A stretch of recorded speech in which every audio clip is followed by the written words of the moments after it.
Bem-vindo ao Camadas e Neuroses, Gustavo Gaiofato. Eu gostaria que você me dissesse como você está se sentindo. Como eu tô me sentindo? Isso. Tô me sentindo leve. Tô me sentindo leve para começar essa conversa, pra gente destrinchar aqui. Admito que eu tô bem curioso para sentir qual caminho que essa gravação vai tomar. Mas se eu pudesse descrever em uma palavra, acho que seria leve. Que legal. Fiquei muito feliz com o seu sim. Para começar, eu gostaria que você me dissesse com quantos anos você descobriu o que queria fazer e qual caminho seguir para alcançar os seus sonhos, seus objetivos. Olha, para ser bem sincero, eu venho me perguntando bastante sobre as coisas que eu quero fazer, sobre quais caminhos seguir, porque tenho sentido que a vida tem mudado bastante alguns aspectos em relação a isso, mas pensando numa escolha profissional mais robusta, assim, né, mais fixa, eu sempre quis ser professor. Desde que eu me lembro, assim, por gente, eu queria ser professor. E isso aconteceu mais ou menos quando eu tinha uns 12 anos de idade, em que eu tive uma experiência com uma professora de história e que foi bastante significativa, né, nesse processo de escolha. Mas não tanto com relação à profissão em si, mas com relação a uma outra coisa que aconteceu entre 2006 e 2007, que é quando eu tive aula com a Fabiana, né, essa professora. E foi na verdade, acho que um momento, assim, foi um acontecimento que me fez ver que a docência, né, o ser professor, era uma forma de conseguir construir e estabelecer laços, né, laços sociais. Então, acho que para mim essa questão da construção desses laços, da construção desse reconhecimento, sempre foi algo muito relevante, assim, né? E eu acho que durante muito tempo eu pensava que era até ser professor, especificamente, mas nos últimos tempos eu tenho refletido que é isso que me produz sentido, assim, né? Essa construção de laços. Qual a sua primeira memória de estar no centro das atenções? Minha primeira memória de estar no centro das atenções, olha, eu acho que de estar perdido. Acho que a primeira memória que eu tenho de estar no centro das atenções é de perceber muita coisa acontecendo ao meu redor, muita gente falando sobre mim, sobre o conteúdo, sobre os temas, sobre tudo, e de sentir realmente uma overdose de informações, uma avalanche de sentimentos, assim. Eu diria que um misto, né, acho que de felicidade, de empolgação, de soterramento, são vários sentimentos que ocorreram, assim, né, mas que acho que todos eles dizem respeito a esse lugar de um movimento muito intenso e de ao mesmo tempo tá no centro desse movimento. Você consegue se lembrar quando sentiu vergonha pela primeira vez e de quem era o olhar diante daquele momento? O ano que senti vergonha pela primeira vez.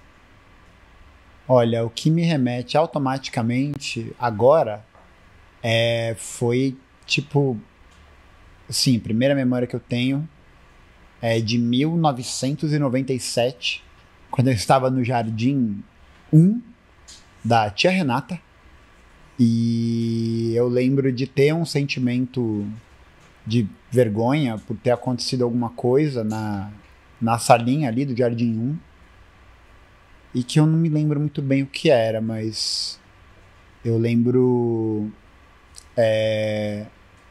E aí, né, acho que até conectado com a própria ideia de estar no centro das atenções, né, positivo ou negativamente, de ter o olhar dos meus colegas ao meu redor naquele momento. E de isso me remeter a uma memória bastante vívida, né, nessa narrativa que eu estou descrevendo. Então, eu não sei o quanto dessa memória é de fato uma memória, ou ela é uma imaginação da minha memória, mas eu lembro desse momento em específico.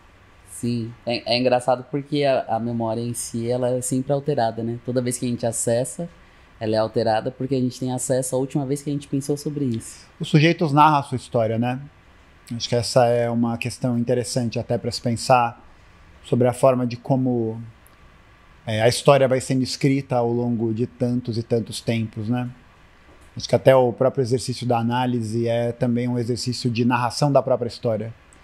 E eu acho que conforme a gente vai narrando a nossa própria história, a gente também vai escutando algumas coisas que por vezes pareciam soterradas, né? Pareciam escondidas. E a gente, trazendo elas à tona, pode, ou não, ressignificá-las, pode produzir um outro sentido para elas e perceber, né, que a gente não é escravo do nosso passado, sim, mas que a gente está em constante relação com ele. É uma elaboração, né? O Freud já estava manjando de umas coisas ali, né?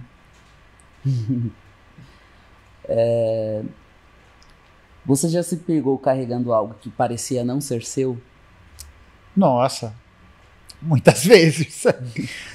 Eu acho que é uma das principais questões assim, que eu tenho por memória, por reelaboração, né, sobre tomar decisões ou fazer coisas que eu imaginava que pudesse agradar outras pessoas ou outros grupos, né? Então, isso acho que faz parte não só da minha vida, né, mas faz parte da vida de muita gente, né? Acho que é um sintoma do próprio tempo que a gente vive, já que eu acho que o principal sentimento que articula e que faz com que esse tipo de pensamento ou de ação apareça é justamente a culpa, né? Acho que a culpa, a vergonha vai um pouco nesse caminho também, e eu acho que essa culpa é de justamente ter a impressão de estar em dívida, né? De precisar fazer algo para que outra coisa não aconteça. Então eu acho que, né, resumindo aqui, sim, já fiz coisas imaginando que outras pessoas gostariam que eu fizesse, e é isso, né? O que você herdou ou se libertou da sua linhagem familiar? Cara, eu acho que de herança eu posso dizer que eu herdei o bom gosto musical dos meus pais. Essa é a principal herança que eu penso, que eu imagino deles, principalmente, porque é aquilo que me remete a bons momentos e também a uma sensação de bem-estar. Agora, sobre a libertação de linhagem, né, familiar e tal, eu acho que depende muito, né, mas eu sinto que essa libertação foi poder dizer não e poder também dizer sim, sem ter nenhum tipo de receio ou de medo, né, em agradar ou em tentar manter uma relação a qualquer custo. Eu acho que a minha libertação, por assim dizer, ela caminha nesse sentido de ver que meu pai e minha mãe, principalmente, né, mas minha família, ou qualquer outra pessoa, mas principalmente a família, são antes de tudo pessoas, né? São antes de tudo pessoas que têm as suas histórias, que têm os seus desejos, que têm as suas questões, que têm os seus problemas, que têm as suas vicissitudes, que têm as suas qualidades, né? Então eu acho que até essa ideia da libertação de uma linhagem familiar, né, parece até uma coisa meio amaldiçoada, né, um negócio meio 100 anos de solidão, sabe, essa parada assim. Eu acho que eu não, sinceramente, eu não tenho muito pelo que dizer, pelo que me libertei dessa linhagem, né, porque hoje eu vejo que não é como se eu tivesse preso a isso. Entendi. Acho que muitas dessas questões são escolhas e reflexões e decisões que a gente toma ao longo da vida e que a gente pode ficar com elas ou não, né? E eu acho que é isso que me cabe enquanto sujeito. Decidir aquilo que é meu ou não. Essa questão da libertação de uma linhagem familiar, ela foi bem importante, assim, para mim, ao menos, no quesito de que eu poderia arriscar um pouco mais. Eu não, assim, não tenho muitos conhecimentos, né? Meu pai não era um cara de muitos diálogos, então eu não sei quais que eram, assim, sonhos, ambições que ele tinha, e até mesmo da minha mãe, só que eu sei que minha mãe, ela sempre foi uma pessoa muito medrosa. E ela me passou sempre muito essa questão de uma busca por uma segurança, muitas vezes até ilusória, como se fosse, sei lá, um trabalho CLT por uma estabilidade financeira, uma faculdade que fosse me proporcionar um trabalho que fosse bem visto e bem pago, e eu acabei carregando isso de certa forma que me limitou bastante, cara. E assim, essa pra mim foi uma libertação. Sim. Reconhecer isso. Eu acho que o processo da libertação está no reconhecimento, né? Eu acho que está nesse processo de reconhecimento e no processo de perceber que outra escolha pode ser tomada. Eu acho que o ato da liberdade concreta é justamente esse.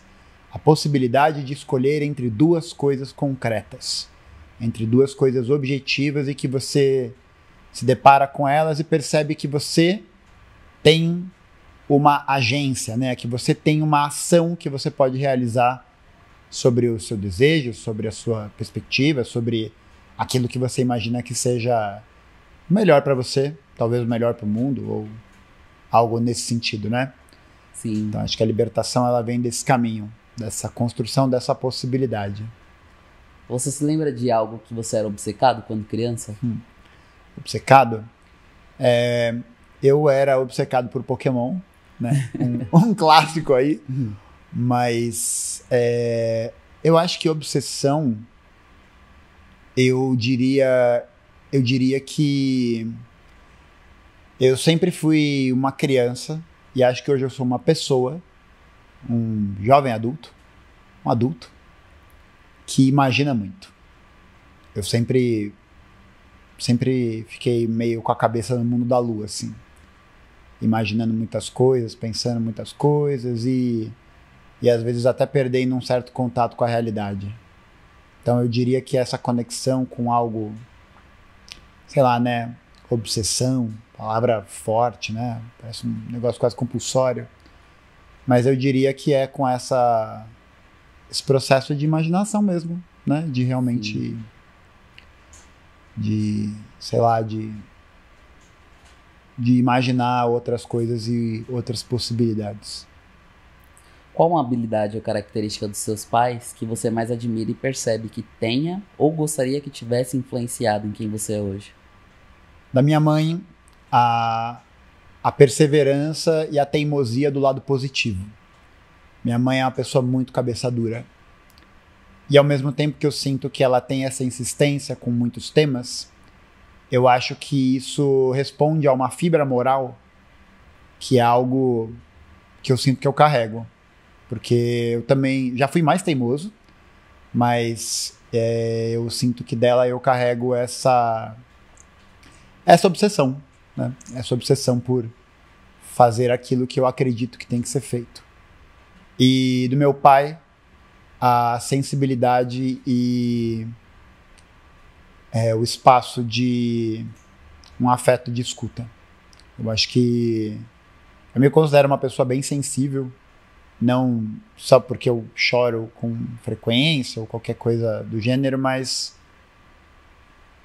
porque eu acho que essa escuta e essa questão, né, desse tipo de sensibilidade, de estar com o outro, de estar ali presente, é algo muito importante para mim. Então eu acho que da minha mãe eu herdei a perseverança, e eu acho que isso sim eu herdei, a perseverança dela e esse lugar de sensibilidade do meu pai. Então acho que essas duas coisas são muito importantes e eu vejo elas em mim também. Então é isso.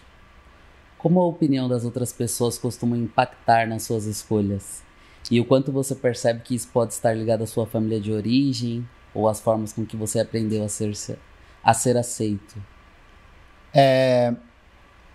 Eu não vou mentir e dizer que a opinião das outras pessoas não me impacta ou não me importa.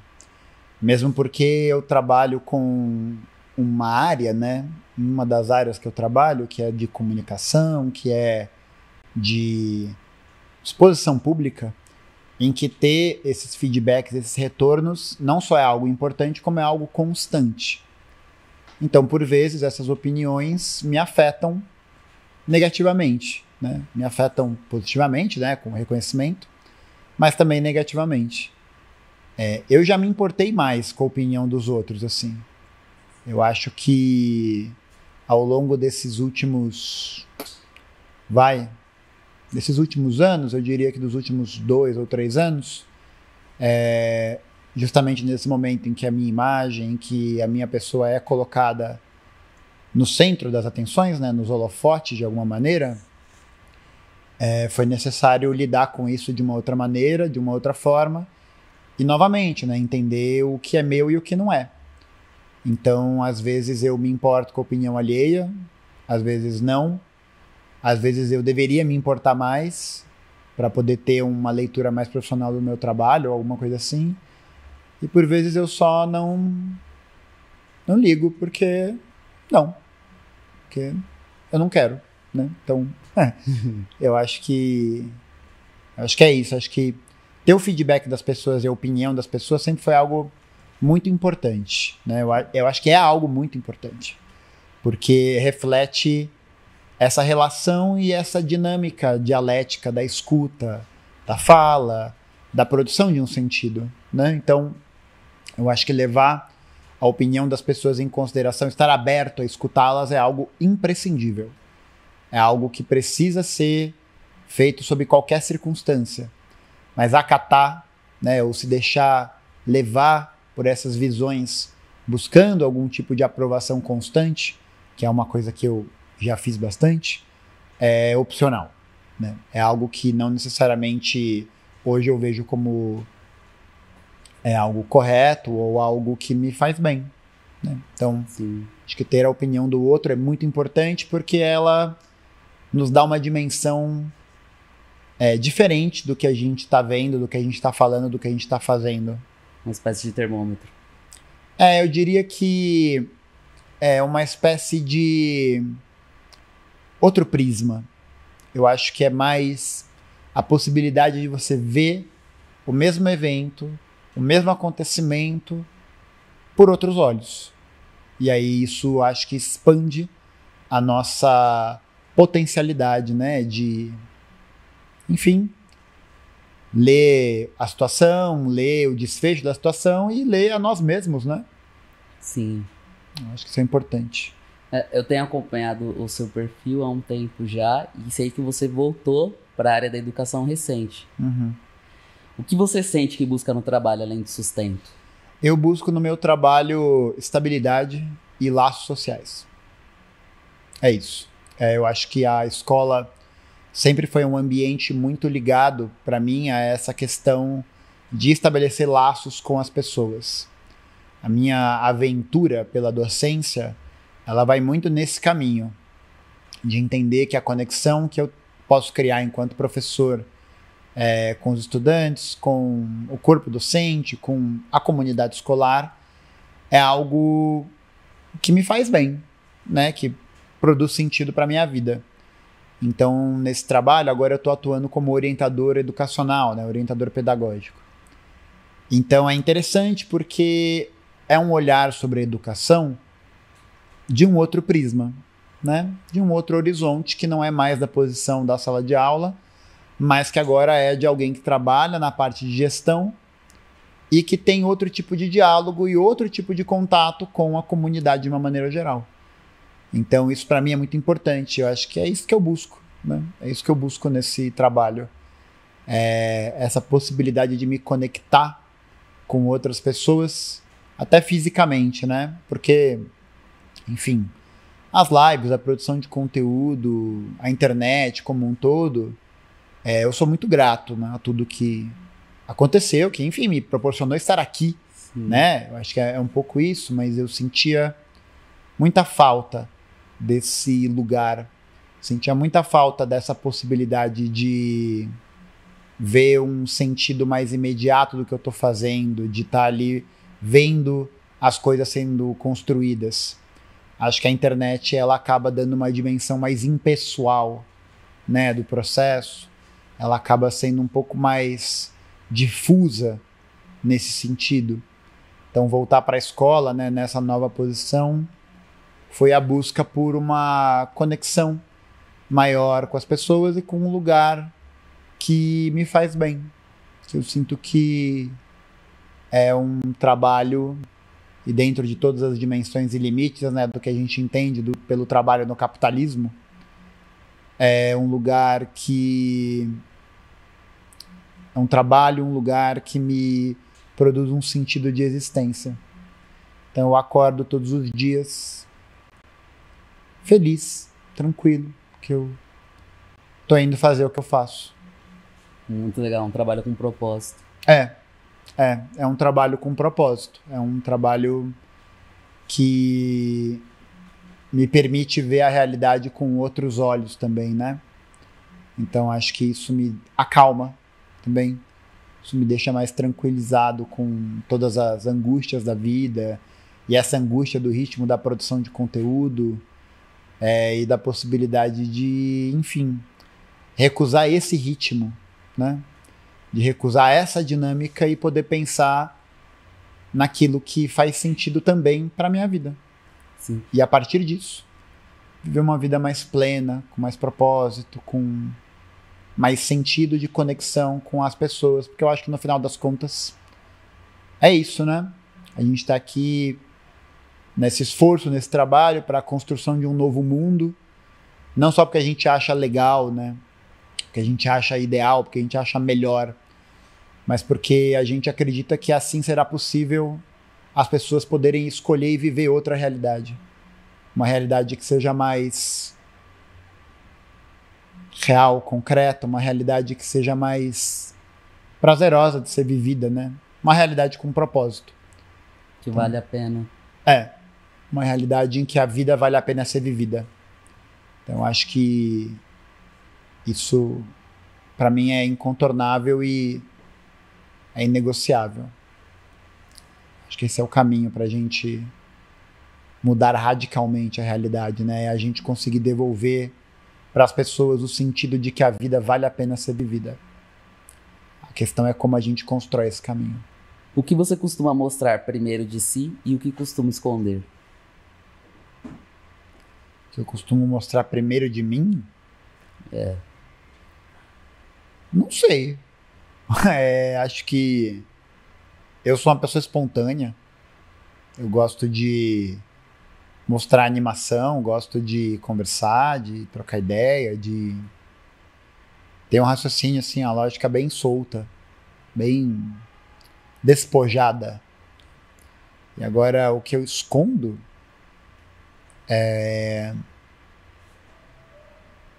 eu vou esconder essa resposta. Tudo bem. Vamos para a próxima. Que mensagem você deixaria para a sua versão mais jovem sobre o caminho do trabalho? Mensagem que eu daria para minha versão mais jovem? Olha, tem duas. Para compensar a resposta que eu escondi na outra, essa daqui tem duas. A primeira seria, cara, se você acha que dar aula hoje é difícil, espera daqui a 10 anos. Essa seria a primeira. Um pouco de desespero, sim. Mas, sinceramente, eu não diria nada. Eu não daria nenhuma resposta. Nenhum spoiler. Nenhuma, sabe por quê? Porque foi justamente não ter um spoiler e uma resposta sobre tudo isso que me fez chegar até aqui. Então eu penso muito que a história que a gente vai percorrendo ao longo do caminho é a história que a gente vai percorrendo ao longo do caminho. Né? Tipo, o que seria se a gente pudesse voltar e dar um conselho? Eu daria muitos conselhos sobre, sei lá, sobre carreira acadêmica, sobre guardar dinheiro, sobre, sei lá, algumas situações específicas, mas eu acho que não teria nada, não. Não daria nenhum conselho em específico, porque eu acho que era o que dava para fazer naquele momento, né? Era o que foi possível de ser feito, escolhido naquele momento. Eu só daria um conselho falando que se eu achava em 2015 ou em 2012 que a situação política estava complicada e que em 2022 Geraldo Alckmin seria vice-presidente do Lula, eu não ia acreditar. Eu ia só falar, imagina, isso é impossível. E aqui estamos, né? Vivendo essa realidade, né? Então, acho que é isso. Então ia ser um spoiler sarcástico. Nossa, ia ser sei lá, cara. Eu acho que eu só ia, sei lá, meu eu do passado ia achar que eu ia estar delirando só. Fantasiando com essa realidade, assim. Mas não daria nenhum spoiler, não, porque... qual é a graça? Né? Qual é a graça? Acho que a gente aprende o valor das coisas, a gente aprende a importância delas quando a gente se depara com experiências em que a gente se entristece, as perde, né? Sim. Então eu acho que ter esse tipo de movimento dialético, né, de negação, de superação, é bem importante. Bastante importante, porque eu acho que é isso que nos humaniza.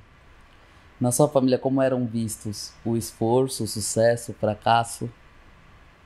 Sempre houve bastante pressão, assim, por um resultado econômico, de vida, né? Acho que uma expectativa que faz muito parte da dimensão comum, do senso comum, do que principalmente a família da classe média, de uma classe média de trabalhadores tem, né? Então, sempre essa expectativa e perspectiva de grandes feitos, grandes conquistas, de ter muito dinheiro, de ter sucesso nesse sentido econômico, né, financeiro. Então, isso para mim sempre foi uma questão. Para mim sempre foi muito importante, durante muito tempo, corresponder a isso, né? Essa imagem de sucesso e essa imagem de uma vida bem-sucedida. E essa pressão, ela é bastante forte, né? Acho que em todas as famílias, e eu sinto que na minha não foi diferente, né? Acho que a gente vive dentro da lógica que esse acaba sendo o pensamento da ordem comum.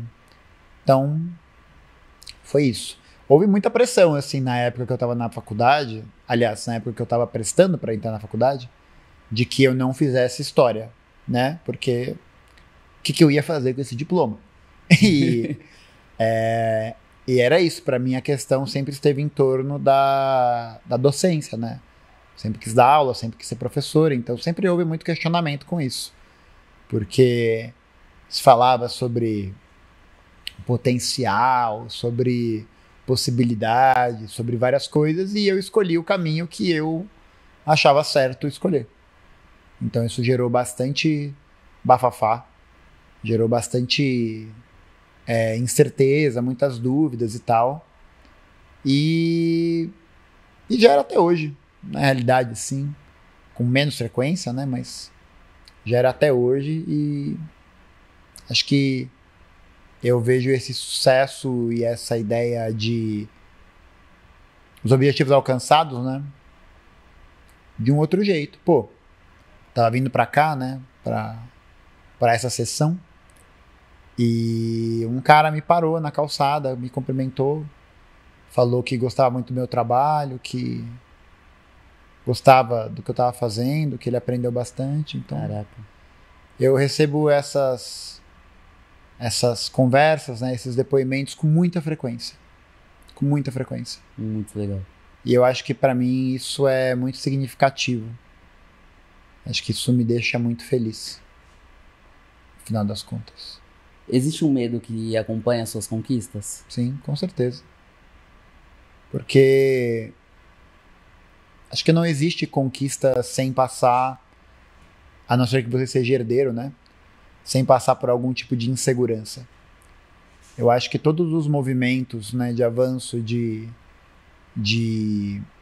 movimentos mesmo que a gente faz ao longo da vida são movimentos que acompanham também uma possibilidade daquilo não ter um desfecho como esperado ou de mudar ao longo do caminho.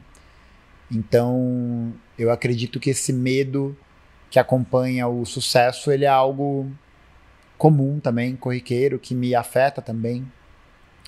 Insegurança sobre aí, né? Sobre o que a galera vai achar, sobre como isso vai ser recebido na comunidade, de como que isso vai reverberar. Então, isso fez parte, assim, né? Acho que em diferentes dimensões da minha vida. Primeiro na sala de aula, depois na internet, e hoje bem menos. Hoje bem menos. Acho que no trabalho como orientador, eu sinto que isso não dá para ter medo. Não dá para ficar vivendo com receio de algo que não aconteceu e deixar de fazer alguma coisa dentro da possibilidade concreta, né, dentro daquilo que é possível de ser feito. Então eu acho que ter medo é um sentimento importante, né? Não vou falar aqui, não tenho medo de nada, né? Não, tenho medo muitas vezes. Muitas coisas me assustam. Mas eu acho que a gente não pode ceder a Paralisar, isso. né? Acho que essa é uma ótima palavra. A gente não pode deixar que o medo nos paralise. Porque eu acho que a partir desse momento em que a paralisia se torna a ordem do dia, que as coisas apodrecem, né? Elas começam a morrer em vida. Então acho que ter medo é algo normal, natural, mas que a gente não pode sucumbir, né? A gente não pode se submeter à imaginação. Apesar de muitas vezes a imaginação parecer ser bem real, acho que a gente precisa fazer esse esforço, né? Precisa caminhar para isso. E caminhada difícil, né? Porque não é fácil de lidar com os medos, de lidar com as inseguranças. Mas qual outro caminho se tem, né? Qual outro caminho se pode seguir? Acho que na minha visão, vários. Muitos caminhos diferentes podem existir nesse sentido, mas acho que não é esse caminho que eu quero. Eu acho que é isso que importa. E o máximo, talvez, que se encontraria nessas alternativas seria minimizar, né? Mas uma vida sem medo, sem esconder, desafios. esconder, minimizar as questões, não se mostrar vulnerável a elas, né? Eu acho que isso leva a algum lugar, né? Mas acho que leva a algum lugar em que esse não enfrentamento provoca danos, né? Provoca problemas posteriores que, a meu ver, na minha perspectiva, podem ser potencialmente muito maiores do que muitas vezes de enfrentar o medo, né? Acho que é um pouco da ideia de você começar a fazer algo novo ou fazer algo muito arriscado e não começar porque tem medo, porque tem receio. E aí aquela imaginação vai tomando conta da sua cabeça, vai tomando conta. E às vezes, e acho que eu tenho vivido muitas experiências desse sentido, é bem mais fácil do que parece. É bem menos amedrontador depois que você tenta pela primeira vez. E eu acho que esse sentimento é importante. Eu gosto desse sentimento. É quando a gente descobre que a gente é o nosso maior crítico, né? Eu acho que é a nossa imagem sobre a gente mesmo. É aquilo que a gente imagina que seja. E às vezes, não o que é. Um livro que te marcou e como esse livro ajudou a formar ou a confrontar a sua identidade? Tem muitos. Mas o que me ocorre agora é o Neoliberalismo como Gestão do Sofrimento Psíquico, organizado pelo Safatli, pelo Dunker e pelo Nelson da Silva Jr. É um livro que debate sobre muitas questões relacionadas à forma de como o capitalismo contemporâneo, sob a sua forma de gestão, né, de administração neoliberal, ela se tornou gestora do sofrimento para incrementar a produção e a valorização do capital. E quando eu li esse livro, ele trouxe muitas questões e muitas reflexões profundas sobre a ordem do mundo do trabalho, da ideologia, do adoecimento mental, que eu acho que são questões... O livro, ele é de 2021, se não me falha a memória. Então ele é um livro que já faz algum tempo, né? Muita coisa mudou de lá para cá. Mas eu acho que ele ainda traz alguns debates e alguns questionamentos muito, muito, muito atuais. Então eu acho que de bate-pronto, que eu tenho para dizer assim, informação, é esse. Muitos outros, né? Que se eu parar para pensar vai me ocorrer, mas esse é uma leitura que para mim é muito, muito concreta e muito real para todo mundo que lê, assim. Uhum. Dá muito para ver o que está sendo colocado ali, né? Então, eu diria que Neoliberalismo como Gestão do Sofrimento Psíquico. Baita livro. Se o seu dia profissional fosse um filme, que gênero seria? Drama, comédia, romance? Olha, meu dia profissional? Cara, acho que meu dia profissional seria uma comédia. Dou muita risada no trabalho. Eu posso dizer que eu me divirto de uma maneira geral. Eu diria que seria uma comédia dramática. Uma comédia dramática. Então, um filme que teria aspectos de humor, né? Tem umas piadinhas, umas risadinhas. Sim. Mas que o pano de fundo da história tem uma reflexão, tem uma questão de fundo diferente, mais profunda, tal. Então eu diria que seria uma comédia dramática. Eu gosto desse gênero, comédia dramática. Se você gosta de alguém e essa pessoa fala algo assim, sei lá, muito fora daquilo que você acredita, isso mata o interesse pela pessoa? Mata o interesse pela pessoa? Uau! Matar o interesse pela pessoa? Olha, eu acho que depende. Depende do que essa pessoa vai falar, né? Porque se... sei lá, tem muitas questões em torno disso, né? Então, se alguém deliberadamente, né, defende uma política fascista, por exemplo, tipo, eu vou primeiro me perguntar como eu cheguei até aqui e, em segundo lugar, esse interesse se esmorece, né? Ele vai embora porque acho que tem certas coisas que são incontornáveis e inegociáveis. Mas eu acho também que, especialmente para nós comunistas, que estamos com a disposição de disputar as consciências, aquilo que nos desagrada, que é trazido por um outro, que é trazido por alguém, não pode ser motivo imediato da nossa recusa. Claro, né? Se a gente está falando de uma pessoa comum, se for um Bolsonaro da vida, um Nicolas Ferreira da vida, aí, né, dane-se. Tipo, não tem o que ser mantido. Eu acho que dentro de cada condição, né, de cada relação, de cada história, isso também passa pela avaliação de cada um. Não tem como eu dar uma fórmula mágica universal, né?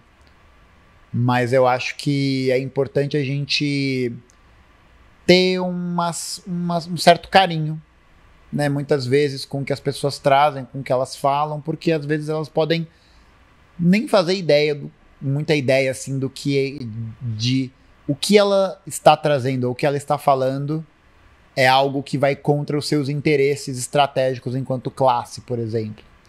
É algo que vai contra um sentido de humanidade. Porque senão a gente cai naquela velha máxima que para mim é totalmente equivocada, que é achar que toda pessoa que, por exemplo, defende o Bolsonaro ou que tem algum pensamento conservador seja uma pessoa horrível, né? Alguém que não tenha nenhum tipo de diálogo, que não tenha nenhum tipo de pertencimento, de conexão. E para mim esse pensamento é burro. Esse pensamento é míope. Ele é míope porque ele não vê que as pessoas são multifacetadas, são complexas, né? Elas não são uma mera escolha binária individual, né? justamente isso, a gente quer quebrar esse sistema de sim ou não, né? Esse sistema binário desse jeito, né? Então, quando alguém traz uma questão, né? Sei lá, tenho muitos amigos que são de direita, por exemplo, que defendem pautas de direita, assim, que e entendem isso, têm consciência, mas será que recusar? Será que matar o interesse por essa pessoa é o caminho? Eu acho que não. Eu acho que a gente tem que ter a sensibilidade de dar o tempo a cada coisa. Então, é entender que o meu trabalho ali conversando com alguém, né, ou trocando ideia com alguém, não é de converter aquela pessoa ou de fazer com que ela repita o que eu diga ou concorde com tudo que eu falo. Porque eu não quero ter um papel catequizador, né? Sim. De conversão nesse sentido. Acho que é importante a gente receber, escutar o que a pessoa traz e entender e ouvir para poder encontrar uma incoerência e conversar a partir dela. Se quiser também, né? Acho que não é uma obrigatoriedade, acho que não é... É escapar um pouco da ilusão de que a gente vai convencer 100% das pessoas. Ou que a gente teria esse poder, né?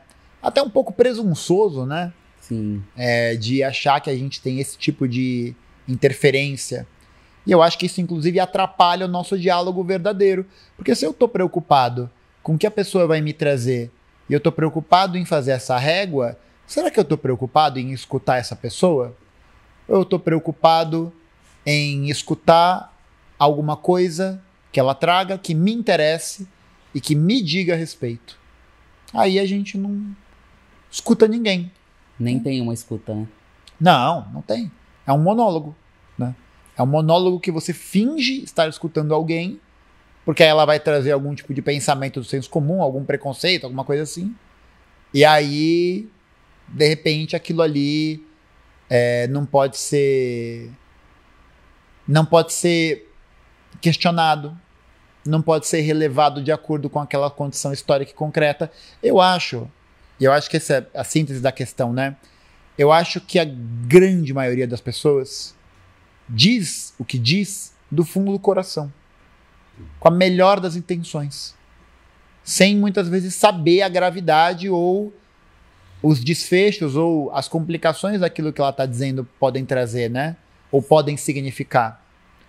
Então eu acho que partir desse lugar de que as pessoas falam com a melhor das intenções e falam a verdade do fundo do coração, permite que a gente tenha outra posição quando a gente dialoga com elas.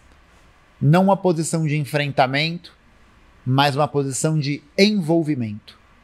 Né? De um envolvimento que permite que a gente possa construir uma ponte de diálogo, de conversa, e que algo seja construído a partir dali, de forma honesta, de forma verdadeira, de forma autêntica, e não só com uma preocupação que essa pessoa concorde com tudo que eu penso ou com tudo que eu vou dizer. Sim. E a importância em escutar e não simplesmente ficar já pensando naquilo que a gente vai responder, né? Exatamente. Às vezes acostumado já com um diálogo repetitivo, com um certo perfil, e aí já rebater aquilo e não... E ficar nesse lugar de intolerância mesmo. Esquecer que o sujeito humano é um sujeito humano. Né? Esquecer que o sujeito humano ele é passível de contradições, ele é passível de questionamentos. Ele não é pode pilim-pim-pim, né? Ele não é esqueci o nome da fadinha do Peter Pan. Só lembro o nome em inglês, mas eu me recuso a falar o nome dela em inglês. Sininho. Lembrei. A gente não é sininho, né? Tipo de tá preocupado em mostrar e fazer um torneio de virtude, né? Quem é mais moralmente correto? Quem está mais do lado certo da história? Eu acho que isso não ajuda. Eu acho que isso, na verdade, produz recusa. Porque se eu sou tão bom, tão virtuoso, tão sabido, ao ponto de tudo que o outro me trouxer, o sujeito me trouxer, e eu recusar imediatamente, quem vai querer conversar comigo? Quem vai querer dialogar com alguém que está tão preocupado em refutar e rebater o tempo inteiro? Sim. Acho que ninguém. Você sente que se atrai mais pelo que te acolhe ou pelo que te desafia? Pelo que me desafia. Eu me sinto mais atraído por aquilo que me desafia. Porque eu acho que... Sei lá, eu gosto. eu gosto de ser desafiado, eu gosto de testar coisas novas, eu gosto de fazer coisas novas, eu gosto de precisar pensar no que tem que ser feito. Ainda que eu acho que dá pra você ser desafiado num espaço de acolhimento. Acho que também dá, né? Se a gente não fosse dividir nessas duas categorias em separado, mas escolhendo, né? Eu gosto mais de ser desafiado. Me sinto mais energizado e vivo nesse espaço do desafio. O que também me remete a um lugar de mais angústia, né? De mais risco, mas ao mesmo tempo de mais satisfação. Você trabalha mais para ser visto ou para ser esquecido? Nossa. Alguém trabalha para ser esquecido? Como uma fuga. Eu trabalho porque eu preciso pagar o boleto da minha casa todo mês. Cara, para mim é isso. Objetivamente, para mim, hoje o trabalho tem ganhado cada vez mais essa dimensão. Eu não me preocupo muito em como serei visto, nem no que isso acarreta, nem nada do gênero. Porque, para mim, o trabalho é uma atividade que eu tô ali para pagar as contas, para ter algum tipo de satisfação, para cumprir algum tipo de propósito em alguns trabalhos, em algumas ocasiões que são importantes para mim. Mas eu vejo muito dessa maneira mesmo, bem objetivo, sabe? Tipo de Sim. Trabalho é um trabalho. Chego lá, tenho uma tarefa para fazer, tenho um cronograma para cumprir, tenho que fazer certas coisas, certas atividades, e é isso. O resultado disso é a partir do resultado desse meu trabalho. Então, E na adolescência, você se esforçou para não ser notado ou chamou atenção para si? olha, eu nem chamei atenção para mim e nem fiz um esforço de não ser notado. Eu acho que, né, na dimensão ainda da adolescência, eu acredito que exista uma certa necessidade social em ser notado, né? Agora a questão é, ser notado por quem? Ser notado pelo quê? Então acho que essas sempre foram questões que me atravessaram. Então, eu não era o mais popular da turma e eu tinha meus amigos. Eu tinha a quem me visse, tinha quem me olhasse. E ao mesmo tempo tinha quem não me olhava. E durante um bom tempo eu me preocupei mais com isso até tipo 8º ano, 7ª série. E depois, quando eu mudei de escola, essa relação mudou bastante. Que aí eu sinto que as amizades que eu fiz no outro colégio foram mais acolhedoras nesse sentido. E aí eu sinto que eu era visto por todo mundo. Mas não num esforço para isso, né? Não tinha uma questão de precisar ali e tal. Mas porque acontecia, porque todo mundo era amigo, todo mundo era colega. Né? Todo mundo se dava muito bem, assim, de uma maneira geral, né? Sim. Não tinham grandes desavenças. Então, acho que o meu esforço... Eu fiz um esforço maior até esse 8º ano de ser visto. Senti essa falta. E aí, quando eu entrei na 8ª série, mudei de escola, aí essa relação mudou. Qual era o teu estilo? De roupa, de música? Cara, eu sempre fui muito eclético, assim. Sempre gostei de ouvir tudo, assim. No último período, eu tenho me aberto cada vez mais a outros estilos musicais, né? Acho que a maturidade traz isso.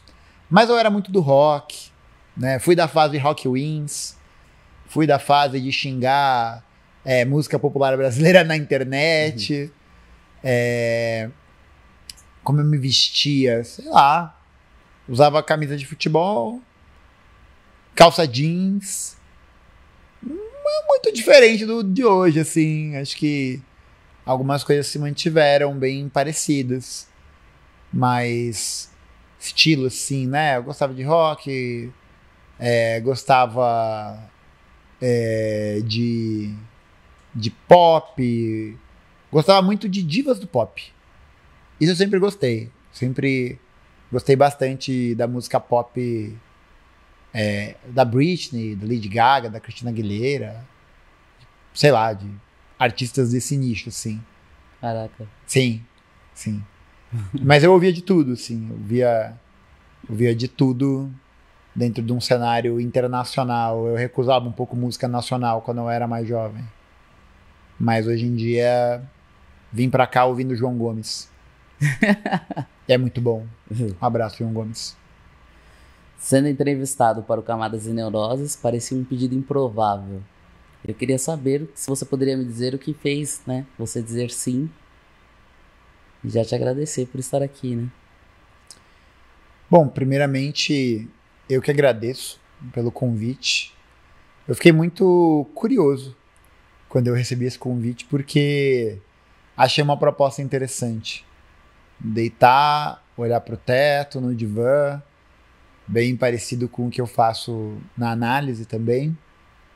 E o que me fez dizer sim foi a minha vontade de dizer sim. Foi isso. Eu quis vir porque eu queria saber como é que era e trocar uma ideia, assim, do jeito que viesse. Né? Então, do jeito que as perguntas vieram, as reflexões vieram, também as respostas vieram, né? Essa, inclusive, é uma coisa que já foi tema na minha análise sobre dizer sim, né? O poder do sim. O poder de aceitar as coisas, não no sentido passivo, mas de se propor, né? De arriscar. E eu sinto que isso tem sido algo bem frequente, bem importante da minha vida. Porque foi dizer sim para as coisas que me proporcionou a possibilidade de viver experiências que eu jamais imaginaria poder viver.